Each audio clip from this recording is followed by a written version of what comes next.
Sim.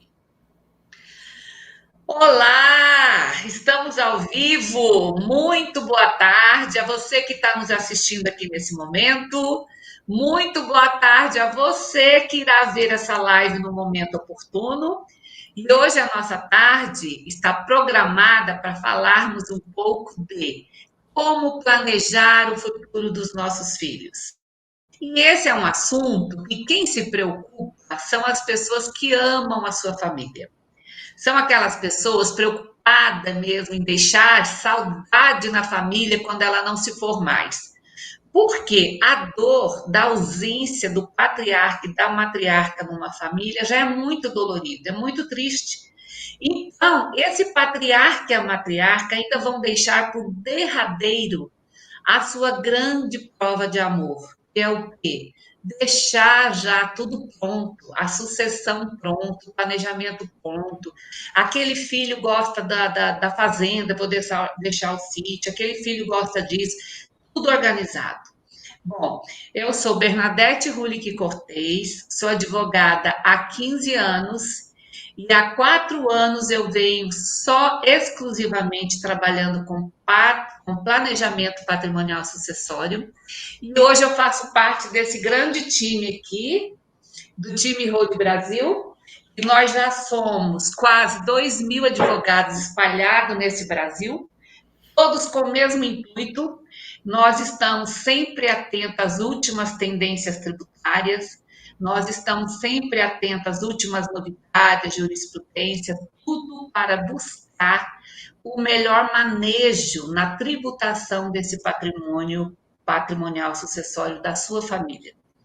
E antes de eu me adentrar, de eu me alongar, eu quero dizer que hoje nós estamos aqui com uma tarde abrilhantada com a presença da nossa grande advogada, doutora Deise. Hoje eu estou muito feliz com você aqui. Olha, meu abraço, Deise, por você estar aqui. Estou muito feliz que você reservou sua tarde hoje para nós. E agora eu vou pedir que você se apresente e fale um pouquinho do seu trabalho. Boa tarde, Bernadette. É um prazer muito grande estar aqui contigo. Boa tarde para todos que estão nos assistindo e aqueles também que vão nos assistir. É uma honra poder ter essa conversa sobre planejamento patrimonial sucessório e, na verdade, pensando no futuro dos nossos filhos. Né? Então, eu sou advogada, o meu nome é Deise Engelbrant, eu sou advogada aqui no Rio Grande do Sul. Eu atuo já há 33 anos, e nesses 33 anos eu já fiz um pouco de tudo, mas me dediquei muito, e me dedico ainda, ao direito das famílias, ao direito das sucessões, e não poderia deixar de estar linkada no planejamento sucessório, que também é um braço das sucessões, né? Então, a gente vê no planejamento patrimonial sucessório uma daquelas grandes vantagens de se apresentar para o nosso cliente, enquanto ele ainda, claro, está vivo, né? Vivo para decidir, vivo para praticar aquilo que a gente chama de um ato de amor em prol dos seus filhos. Então, nesses últimos anos, eu tenho focado muito, como a doutora Bernadette comentou, nós, né, estamos sempre estudando, sempre na ponta, buscando ter a melhor jurisprudência, o melhor entendimento, todas as novidades que se apresentam no momento. Então, acho que é isso. E vamos conversar um pouquinho sobre o que nos traz aqui hoje, né? Que é planejar para os nossos filhos. Doutora Deise, eu queria dar uma olhada, uma focada na proteção dos nossos filhos casados.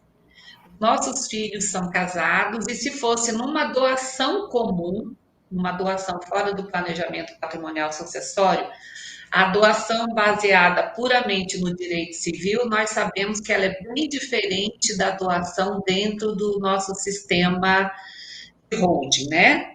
Por quê? Lembrar só um pouquinho aqui, na doação do nosso Código Civil, doou, está doado. O pai perdeu todos os direitos políticos. O que é direito político? É o direito de querer reaver, é o direito de manusear aquele bem que foi doado, é o direito de querer mudar aquela doação. No direito civil não há essa possibilidade. Se ele for casado, entrou na doação, a depender do regime de casamento, se amanhã esse filho se divorciar, ele vai levar a metade daquela doação recebida pelo pai. E já na doação dentro do planejamento patrimonial, qual que é a diferença, doutora Deise? Bom, então pegando aquela tua conceituação, né, da doação com a reserva de usufruto, lá no direito civil, como é que ela funciona, né? Eu faço a doação, eu reservo para mim o usufruto, e com isso eu posso dispor do meu bem no sentido de usar do meu bem. Não vou nem dispor, eu vou usar do meu bem, eu vou fruir do meu bem, o que quer dizer que eu vou receber os rendimentos dele, mas para mim dispor do meu bem, eu vou ter que contar com o apoio do donatário, que no caso aqui nós estamos falando dos nossos filhos. Então, eu dou para os meus filhos, me reservo ao usufruto, mas cada vez que eu quiser tomar uma decisão com relação a esse bem que foi doado, eu preciso da anuência do meu filho. E aí começa, muitas vezes, o grande problema, né? Que é o problema de se do filho ou não concordar. Porque o que eu posso fazer? Eu chego lá no meu futuro, eu já vivi o que eu tinha para viver, eu resolvo o que eu quero. O meu filho, sabendo que eu doei para ele simplesmente para que ele não precisasse no futuro passar pelo inventário, eu vou dizer assim, eu quero vender esse apartamento, eu vou viajar o mundo, eu vou ficar um ano fora, meio ano fora, um mês fora, sei lá, o que eu quero fazer com esse dinheiro. E o meu filho vai dizer, mãe, tu enlouqueceu, não vou rasgar esse patrimônio. E ele não assina, e eu não vendo, e eu não realizo o meu desejo com aquele patrimônio pelo qual eu trabalhei, ou eu e meu marido trabalhamos.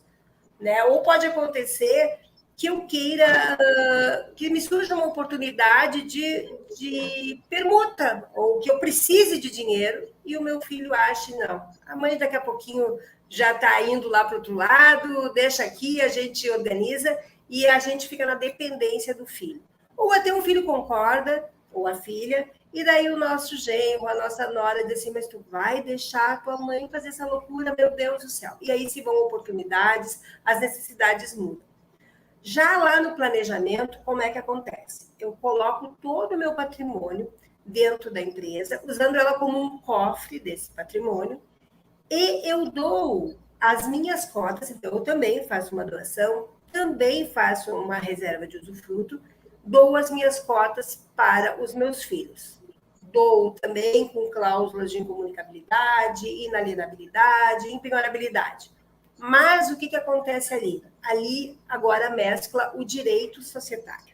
Então, além de eu ter o usufruto, eu tenho a administração permanente de tudo que se relaciona àquela empresa que foi constituída para ser o cofre do meu patrimônio.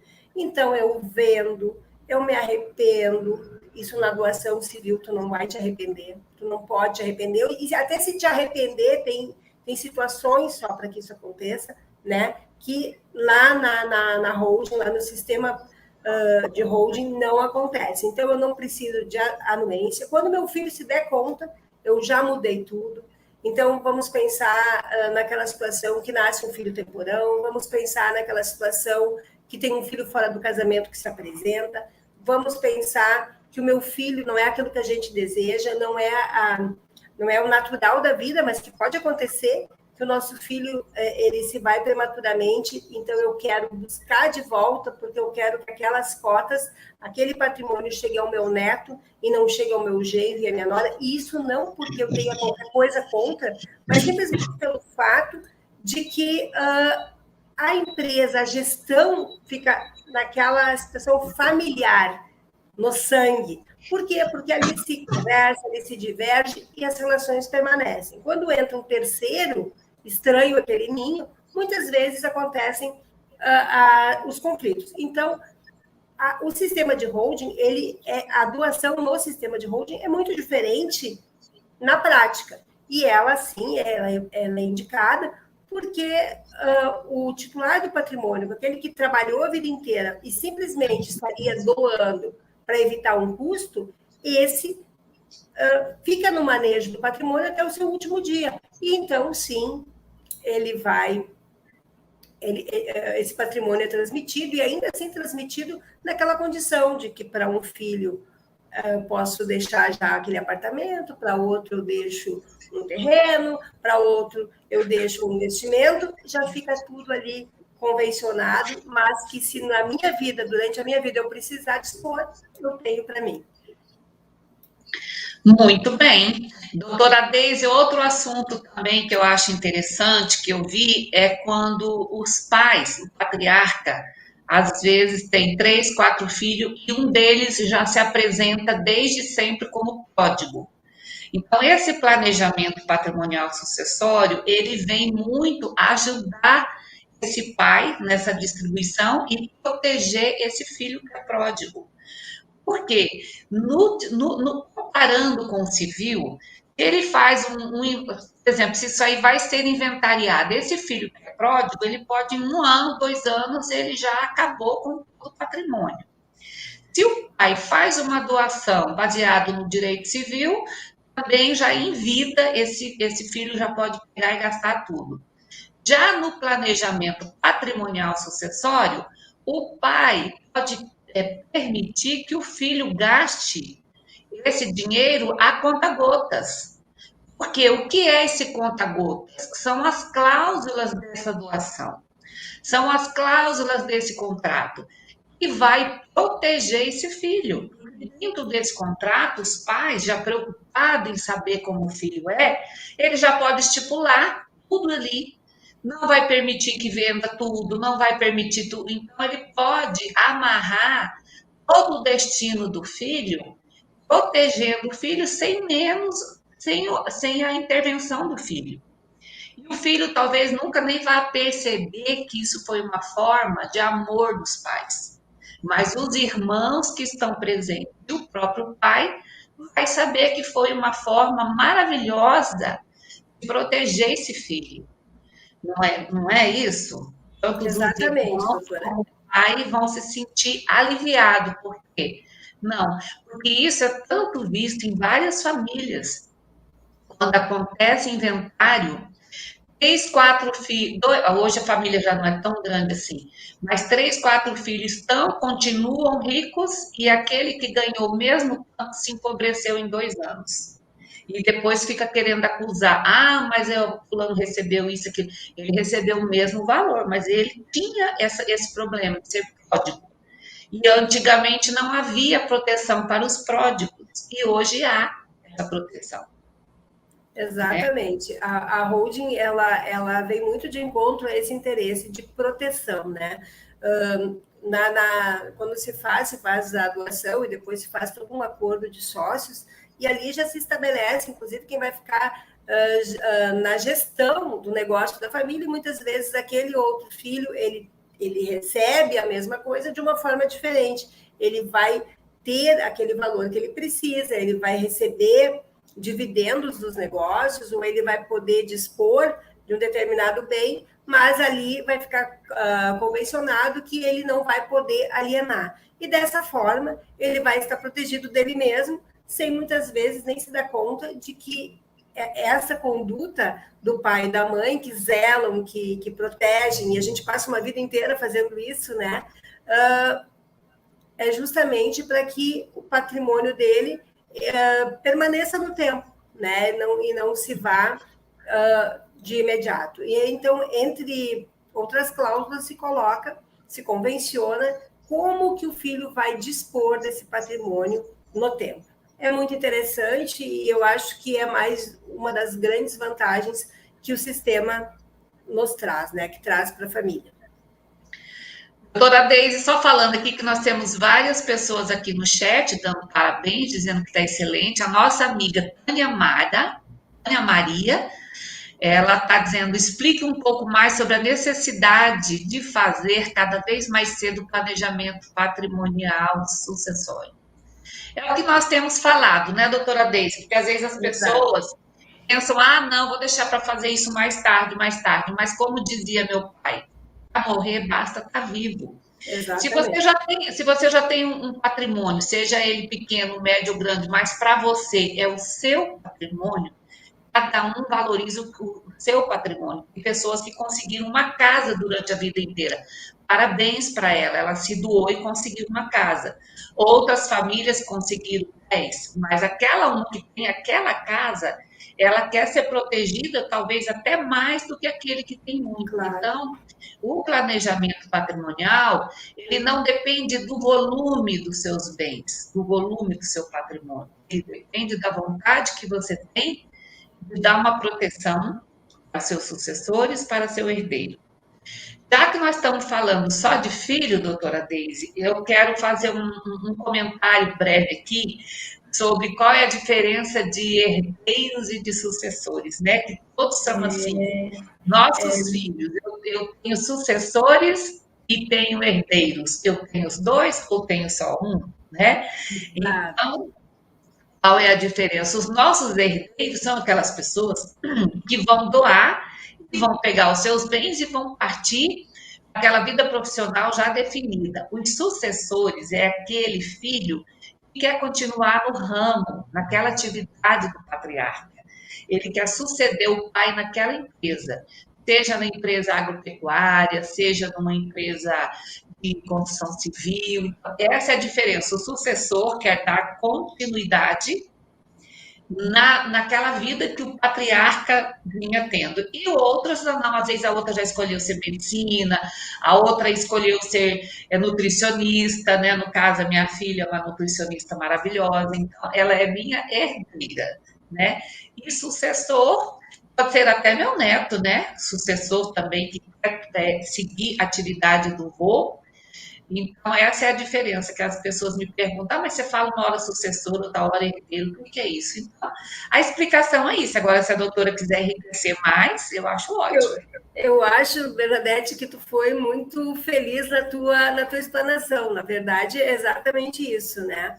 Existe aquela diferença de receber uma herança, né? E aí eu sigo o meu caminho, e a de suceder aquele que deixou a herança, né? E isso acontece na grande maioria das vezes quando existe um negócio envolvido, né? Onde existe uma empresa, onde existe a sucessão na gestão desse patrimônio, em levar adiante, em aumentar esse patrimônio, e muitas vezes uma família tem aquele que é o sucessor e ele mantém todos os demais herdeiros, né? Porque ele sucede um negócio e ele é o responsável para que todos os demais herdeiros continuem com o seu patrimônio crescendo. Então, é muito importante se a gente se preocupa também em conduzir alguém, né, quando se tem um negócio, para ser o nosso sucessor e assim, em vez do patrimônio se dissipar ou ele se dividir, porque muitas vezes o negócio ele é bom quando todos estão juntos, né? Tu consegue multiplicar, tu consegue expandir o negócio. E então, sempre o que eu aconselho quando se trata desses casos é se a gente vê entre os nossos herdeiros quem pode ser ou quem podem ser, né? Necessariamente não precisa ser os nossos sucessores. E com isso a família ganha sempre, né? Ganha sempre. Doutora Deise, outra situação também de proteção que o planejamento faz de proteção para os nossos filhos é o seguinte: vamos dizer que uma família tem 2, 3 filhos e esses meninos já receberam essa doação de planejamento patrimonial sucessório e são empresários e aconteceu algum revés na empresa deles. O que acontece? A justiça ela vai fazer busca em tudo que é desse filho. Até um possível, eles buscam até se tem um possível inventário, uma coisa assim. E nesse caso, no planejamento patrimonial sucessório, esse bem que ele recebeu, mas que ele não tomou posse, que está lá ainda em nome do pai, ele está protegido dessa execução. Exatamente. Até assim, só fazendo um parênteses que eu achei interessante, quando assim, buscam às vezes até a herança, né? A gente sabe, não é raro que aconteça até que o credor Porque muitas vezes o herdeiro, sabendo que tem problemas e sofreu reveses e que tem uma execução tramitando, o que ele faz? Ele, achando que está se protegendo, ele não abre o inventário. E, na verdade, a gente sabe que no nosso ordenamento jurídico existe a possibilidade do credor abrir o inventário se o herdeiro não abre a tempo, né? Naquele tempo que diz a lei, que são os 60 dias. Então, claro, muitas vezes isso acontece muito depois, mas a gente precisa saber que isso é possível, que não se está protegido dessa forma. Claro, a holding, o sistema, ele não vem para proteger aquele que quer lesar credores ou aquele que quer lesar demais herdeiros e tudo mais. Mas ele acaba, quando constituído no momento oportuno, naquele momento que não existem os problemas, ele acaba protegendo também, ele cria uma manta de proteção. Então, a partir do momento que eu recebo, enquanto filho, as minhas cotas clausuladas com a impenhorabilidade, eu não vou ter o meu patrimônio comprometido para pagar uma conta, porque aquele patrimônio ainda é daquele que está doando, e naquele momento, então, com o usufruto, ele não vai ser penhorado, e ainda assim, depois, ele está protegido. Por quê? Porque eu recebi ele numa condição ilícita, né, que eu não foi para lesar, mas que acabou protegendo. Então, essas cláusulas protetivas, como a cláusula de impenhorabilidade, elas realmente trazem um grande benefício para os nossos filhos, né, que ficam livres de ter que responder com aquele patrimônio que estão recebendo, que nada tem a ver com aquela dívida, né, de pagar aquela conta que não foi constituída dessa forma.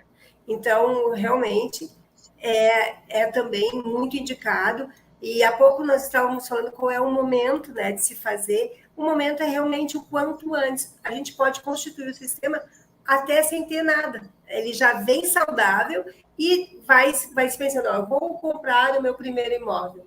A holding já está ali prontinha, já está tudo planejado para receber aquele patrimônio, e assim ele vai, consequentemente, né, sucessivamente, aliás, desculpa. Então, e fazendo dessa forma, inclusive, se está protegendo os nossos filhos de reveses e a nós mesmos, né, que muitas vezes constituímos um patrimônio e o revés financeiro vem depois e sem ter nada a ver com aquilo que foi feito muitas vezes anos antes, com frutos de outro trabalho e tudo mais.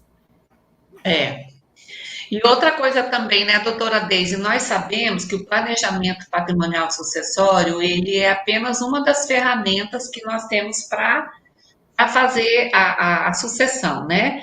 Podemos também nos utilizar do testamento. Há casos, porque antigamente a gente achava que só existia o inventário, hoje nós sabemos que não, que tem o inventário. Há casos que o testamento pode ser utilizado, há casos também que a doação do Código Civil também pode ser utilizado. Por exemplo, um pai que só tem ele, a mãe já se foi, ele tem 90 e poucos anos, ele quer fazer uma doação ali para o filho, ele não vai ter mais intenção em pensar, depois eu vou me arrepender, ou eu vou pegar de volta, ou vou fazer alguma coisa. Então, nesse caso, há possibilidade também de fazer a doação, né? Então, nós não estamos levantando a bandeira exclusivamente só do sistema holding familiar, né, doutora Deise? E também essas outras situações que se encaixa essas outras ferramentas, não é isso? De forma alguma, né? Cada situação é uma, cada família tem o seu histórico, os seus objetivos, e a gente analisa uma a uma. Eu mesmo hoje estou constituindo, aliás, já estou na execução da holding, e o que aconteceu no meio do caminho? Vou ter um imóvel a regularizar. O patriarca, que no caso aqui nem é o pai, é o dono do patrimônio, vamos dizer assim, é o tio, né? E esse tio quer deixar para um único sobrinho. Ele tem medo de que ele não que ele não sobreviva ao tempo dessa regularização, ele já tem um pouco mais de idade, não está para morrer, mas o medo dele é esse, né? Então, ele está inseguro. E ele me disse, doutora, o que eu posso fazer enquanto a gente resolve essa questão? Vamos fazer o testamento, né? O testamento não vai evitar o inventário, mas o testamento garante que a vontade dele vai ser cumprida, que todo o patrimônio dele vai chegar àquele sobrinho. Ele já é viúvo, ele tinha um único filho, perdeu esse filho, não tem netos, não tem mais ninguém, tem sobrinhos. Mas dentre os sobrinhos tem este sobrinho, que é aquela pessoa que está do lado dele, que cuida dele, e que por uma vida inteira, que não é aquela coisa do interesse, né? Porque tem aqueles que estão ali só de urubuzinho querendo a herança do tio, né? Então ele quer, na verdade, que o patrimônio dele chegue a esse sobrinho. Então o testamento é o indicado. No caso da doação, como a doutora Bernadette comentou, né? Essa pessoa que já tem mais idade, bastante idade, não tem por que ela constituir uma empresa com um único herdeiro que ela tenha. Então, faça a doação, ela não vai ter problemas com relação a isso, não vai mais nem ter tempo para o filho ser indigno ou para o filho aproveitar da situação, né? Então, é ali que a gente vai orientar, faça a doação. Né? Às vezes, um seguro de vida, ele protege alguma situação, ele garante alguma situação. Então, é cada caso. O sistema não admite uma receita de bolo, que nem a gente chama, né? Todo mundo vai ser igual. Não, não é. E as outras ferramentas de planejamento, elas são muito úteis e a gente utiliza, às vezes mescla elas, inclusive, para lá no futuro, até lá no futuro, se chegar na holding, talvez. Então, é caso a caso, sempre caso a caso. Doutora Deise, nós temos uma pergunta aqui que eu acho até que nós já falamos, que era sobre a cláusula de call, socorre o patriarca em qual situação? É o do arrependimento, né? Na verdade, assim, se nós fôssemos pensar no primeiro momento, na doação, o que cabe é a reversão, né? Reverte para o doador aquela doação realizada, né? Isso gera tributação também, né? O que se tem como solução, muitas vezes? É a cláusula de call. Na cláusula de call, se estabelece um valor para aquela cota, né? Um valor que está ali e que, com a lei da liberdade econômica, eu posso estabelecer lá no meu acordo de sócio, olha, se o meu filho vier a falecer antes que eu, ou se eu precisar, se nascer um filho antes, estabelece as condições, não precisa nem dizer, mas prevendo que isso pode acontecer, estabelece, a cláusula de call me permite comprar as cotas de volta pelo preço aqui estabelecido. Então, ela vem muitas vezes ela vem mais de conta porque ela é mais barata, inclusive, e ela é permitida. Então, a gente pesa, estabelece as duas cláusulas, convenciona que eu posso tanto buscar minhas cotas de volta pelo call ou pela reversão da doação, e no momento oportuno, se chegar esse momento, vai o donatário, então o administrador da empresa, vai definir qual é a melhor delas, qual é a ferramenta que ele vai se utilizar para buscar de volta quantas cotas ele precise para realizar o seu objetivo. Muito bem. Olha, tem gente fazendo mais perguntas. Olha aqui. É bom. De que forma se perfaz a doação de cotas na holding com menos impacto de incidência do ITCMD no planejamento sucessório? Eu acho que ela está perguntando aqui se o ITCMD no planejamento sucessório é mais barato que o inventário. Eu acho que sim, porque no inventário, ITCMD, a base de cálculo é o imóvel, e ali vai ser o valor das cotas no planejamento. É isso, doutora Deise? Exatamente isso. Mas assim, não dá para a gente dizer que isso é uma regra, né? Cada estado tem a sua tributação. Por exemplo, aqui no Rio Grande do Sul, se eu for doar qualquer doação, a alíquota de incidência ela varia de 3% a 4%. Se eu for fazer, se fosse pelo inventário, a alíquota vai de 0% a 6%. Dependendo do patrimônio, vai ser de um jeito ou vai ser de outro. Aqui no Rio Grande do Sul, o que acontece? Eles, quando eu for levar as minhas cotas para ser avaliada, eles vão reavaliar o patrimônio para o valor de mercado. Então, o que vai dizer assim? Então não me vale a pena fazer. Já sai valendo, porque eu tenho já 2% de vantagem, né? E depois, claro, a gente, conforme for o patrimônio, a gente consegue articular o sistema de forma que ainda se traga mais benefício. Mas não tem uma fórmula que eu diga, desse jeito aqui eu faço mais. Eu preciso analisar, nós, né, doutora, precisamos analisar o patrimônio e para sim, então, buscar a vantagem tributária que geralmente tem. Às vezes ela não é direta, mas indiretamente se consegue trazer benefício através da hold, que se for fazer o inventário, se deixar de fazer o planejamento, já sai pagando mais caro. Mais uma pergunta, que bom, doutora Deise. Como proceder se os bens que poderiam ser integralizados no sistema holding estão pendentes de regularização e alguns entregues em garantia em instituição financeira? A Tânia tá boa de pergunta, né, Tânia? Que bom. Olha só, se na verdade nós tivermos um imóvel com garantia de alienação fiduciária ou hipotecária, o que se faz? Se vai no banco, se conversa com o gerente, com aquela pessoa que está encarregada, que está gestionando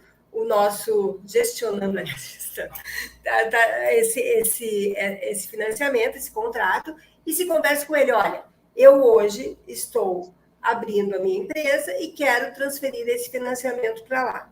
Normalmente não vai ter problema, o banco vai apoiar, né? Desde que ele tenha as garantias. O que eu cuido muito, e eu acho que a doutora Bernadette também, a gente cuida muito, por quê? Porque nós temos aquele seguro, muitas vezes, do sistema financeiro de habitação, que ele é para a pessoa física, que é um seguro prestamista, né? Esse seguro nós não temos se nós passarmos o nosso imóvel para dentro da holding. Então, a gente realmente analisa caso a caso de novo, né? Eu não quero te deixar sem resposta, mas eu quero te dizer que isso também tem que ser pensado, né? Caso a caso, qual é a vantagem de se trazer esse bem para dentro da holding naquele momento? Pode ser que sim, né? Pode ser que não. A pendência de regularização, nesse mesmo caso agora, né, a pergunta, quando eu contei ali do tio que estava fazendo o testamento, é justamente por isso. Nós integralizamos um patrimônio que tem já edificações em cima e parte dessas edificações não estão averbadas perante o registro de imóveis. O que se fez? Vamos regularizar agora com o tempo, mas eu integralizei. As benfeitorias todas foram integralizadas. E agora eu vou, para fazer o registro dessa integralização, fazer a regularização. Então, não tem nenhum problema, é admitido, já passou ali daquela fase da prefeitura, o ITBI já foi pago, agora eu vou lá registrar. Sabendo que eu vou ter que fazer a regularização, vem esse testamento para esse tempo todo. Mas já está lá dentro da empresa, o que é bom, né? Porque pelo menos assim já temos o administrador, já está tudo resolvido. Então, dá para fazer também, não tem problema nenhum, mas sempre tendo que andar o passo seguinte, que é terminar regularizando esse imóvel, né? E isso é bom porque o testamento, então, ele vem só como acelerando a doação, né?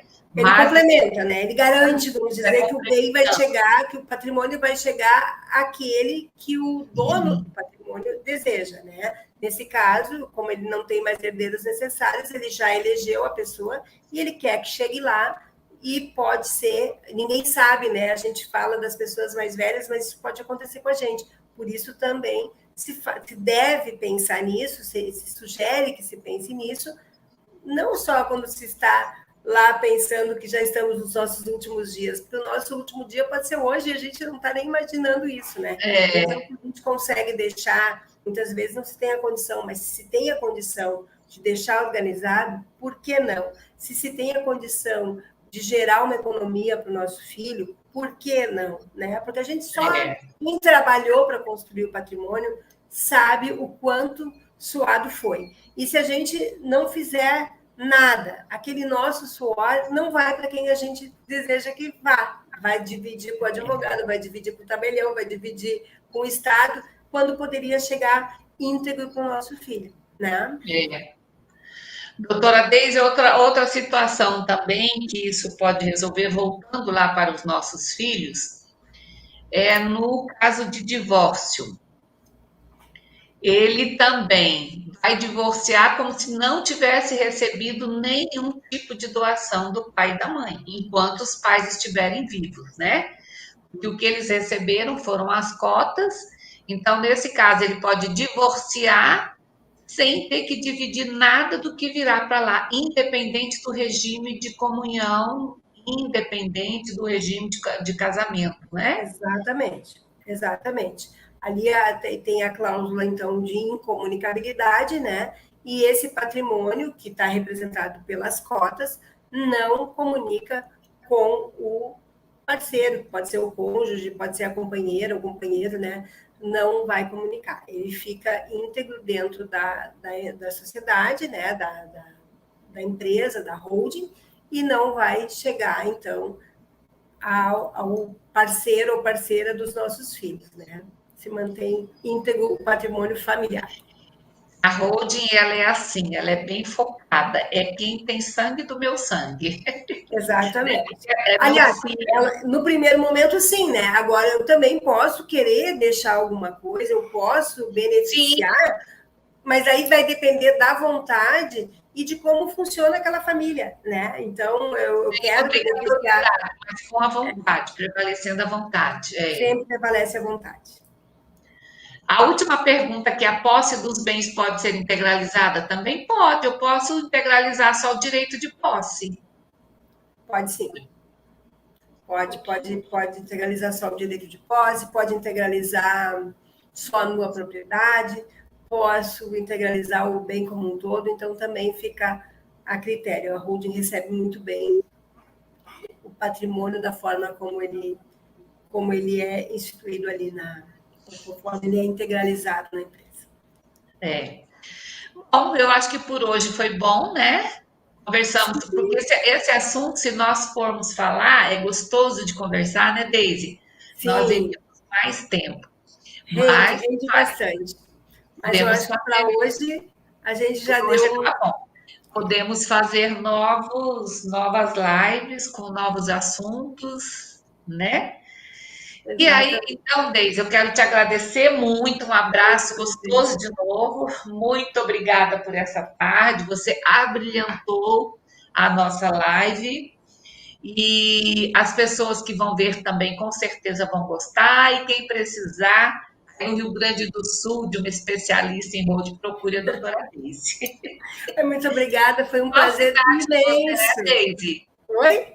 Qual cidade que você é? Novo Hamburgo, estou na Grande Porto Alegre, bem pertinho, mas hoje, do jeito que as coisas andam, a gente vai do Iapoca ao Chuí, né, doutora, e dá tudo certinho, porque, graças a Deus, a tecnologia vem em nosso favor e se consegue trabalhar e prestar o nosso serviço. E foi um prazer muito grande dividir essa live contigo, dividir conhecimento, né, com a minha colega, que tanto domina esse assunto, que enriqueceu. Eu fico lisonjeada com os teus elogios, mas eu vou te dizer que foi muito bom dividir contigo essa live e também aprender, porque a gente sempre aprende, né, Bernadette? É um pouquinho daqui, um pouquinho dali, todo dia aprendizado. É muito bom. E conhecimento tem que ser dividido, né? Quanto Com mais você divide certeza. o conhecimento, mais você se abastece dele. Divide para multiplicar, né? É bem isso. Isso. Divide para os outros e multiplica para a gente, né? Exatamente. Então, Exatamente. doutora Deise, um abraço para você e até a próxima. Teremos próximas. Teremos próximas. Teremos próximas.